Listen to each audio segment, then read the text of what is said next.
Hey guys, and welcome back to the Jarnigan family. I'm Cadence and I'm Beth.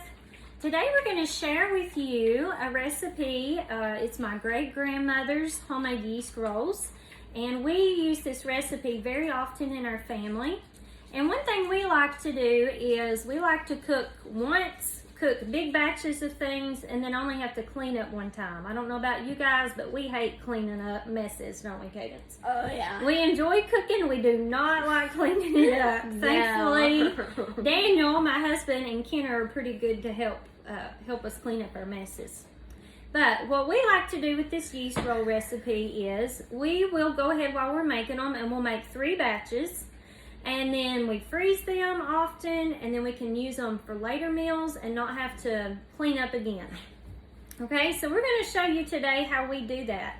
Another thing we really enjoy doing in our family, we do our best to serve others. That's our goal in our life, to base our life off biblical principles and be a help and encouragement to others. And we hope to do that through our channel, to encourage you and give you time-saving tips and ways that you can serve your neighbor and be a help to the people around you and your family and your community. So stay tuned and we'll show you how we make these delicious rolls.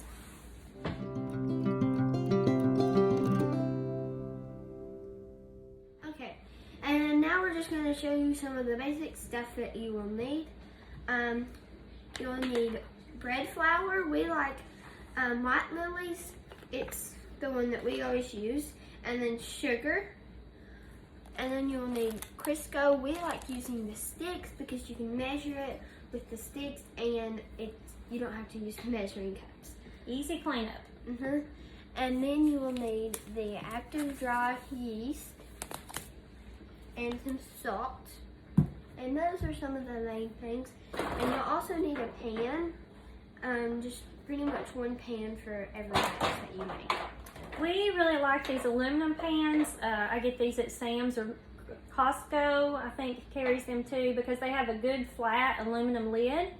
And when I do the freezer meals and I do big batch meals and freeze the extras, these I can stack, and I can also write easily on the lid what they are and the temperature I need to bake them, just for an easy meal and also easy cleanup. They're also nice if I'm going to share with someone else, take for a death in a family or a friend who's sick. I can easily leave this on their porch, and they don't have cleanup and they don't have to return the pan. So we really like those. And you also need like some kind of mixer.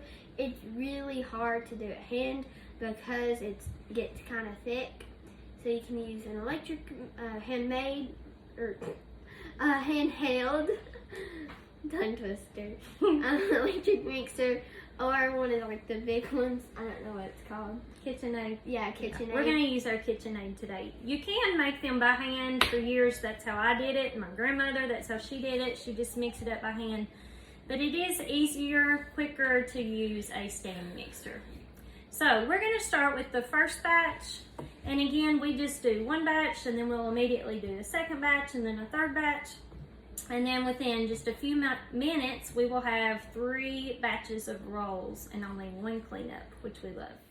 We will also share the roll recipe in the comments. That way you can write it down easily. Okay, so we just added in 1 tablespoon of sugar in with 1 pack of our yeast and a half a cup of warm water. And now we're going to let it sit here and work. It will begin kind of to start bubbling when it's ready. And then we will go ahead and mix up our other ingredients while this is working and beginning to activate, and then we will mix them together. See, this is the Crisco sticks, and it's a lot easier to measure because of this on the side. So that's why we prefer the Crisco sticks. Take a half a cup of the Crisco.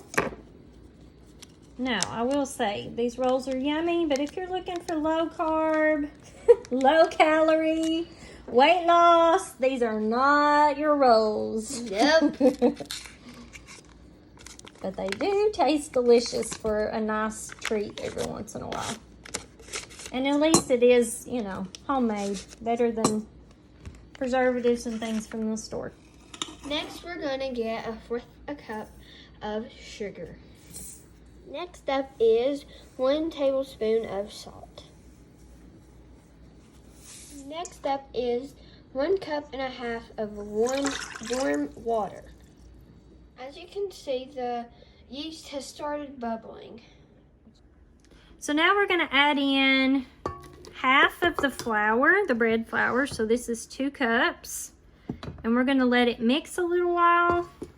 Let it mix up good, and then we will add in 1 cup at a time so it can gradually work in the rest of the flour into the mixture.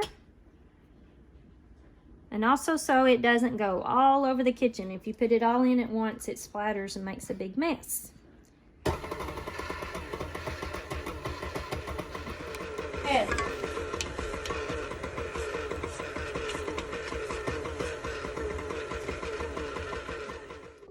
Now we're adding in the next 2 cups.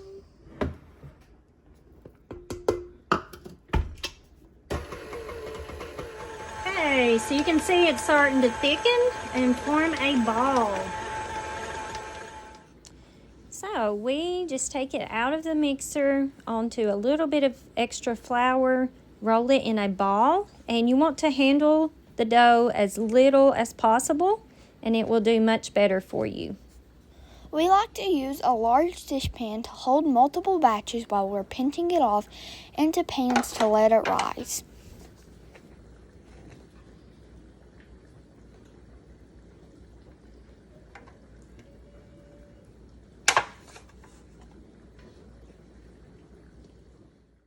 This was after the rolls had risen for a couple of hours. We let them rise as well before putting them in the freezer. Sometimes we get so busy in our own lives that we do not even see people all around us that are hurting, that are struggling. And we need to just slow down and pay attention to the people around us and look for ways that we can be an encouragement to others. Sometimes it's as simple as a text or a phone call. And then sometimes, you know, when you have time or make time to make a meal and just drop it on somebody's porch, or rolls today like we've done. Simple things really mean a lot to people if you just take the time to do those things and encourage your neighbors, your coworkers, your friends and family. So let's all try to be an encouragement to others this week and find ways that we can uplift other people. Make sure to like and subscribe to our channel because we are going to have more very easy and cheap recipes with very little cleanup.